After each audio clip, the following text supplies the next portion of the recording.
আসসালামু আলাইকুম বন্ধুরা, সবাই কেমন আছো? আলহামদুলিল্লাহ আমি অনেক অনেক ভালো আছি। আর আশা করি তোমরাও সবাই ভালো আছো।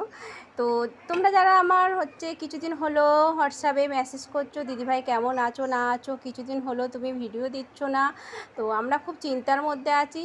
তো সত্যি বলতে কোনো চিন্তার কোনো কারণ নেই, আমি ভালো আছি তোমাদের সবার দোয়াতে। আর জাস্ট আমার মোবাইলটা একটু প্রবলেম হচ্ছিলো, তার জন্যে ভিডিও দেওয়া হয়নি। আর সত্যি বলতে একটু কাজের ব্যস্ততার মধ্যে ছিলাম, বাট এখন সব কিছু ঠিক হয়ে গেছে। আর আমি চাইবো আগামীকাল থেকে তোমাদের প্রতিদিন একটি করে ভিডিও দেওয়ার জন্যে। আর তোমরা যারা আমাকে হোয়াটসঅ্যাপে মেসেজ করেছো, দিদিভাই তুমি কেমন আছো না আছো, ভিডিও ছাড়ছো না, খুব আমাদের চিন্তা হচ্ছে, কেননা তোমার আওয়াজটা শুনতে খুব মন যাচ্ছে। তো অসংখ্য ধন্যবাদ তোমরা যারা এরকম আমাকে মেসেজ করেছো। বাট আমি সত্যি বলতে খুবই ভালো লাগছে তোমাদের কথাগুলো শুনে।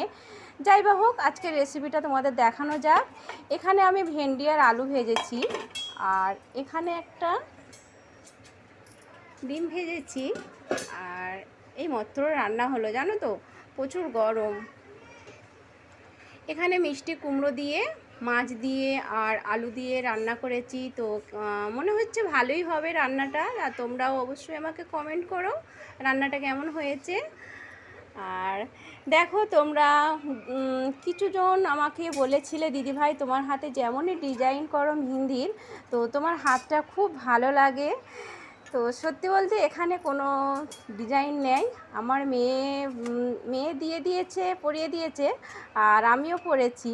কিছু মেয়ে বানিয়ে দিয়েছে ডিজাইন, আর কিছু আমি করেছি। তো দেখো কেমন লাগছে, আর বলো আমার চুড়িগুলো কেমন লাগছে। ভালো লাগলে অবশ্যই আমাকে হোয়াটসঅ্যাপে মেসেজ করো বা আমার ভিডিওতে কমেন্ট করো। বাই বন্ধুরা, সবাই ভালো থাকবে। খোদা হাফেজ।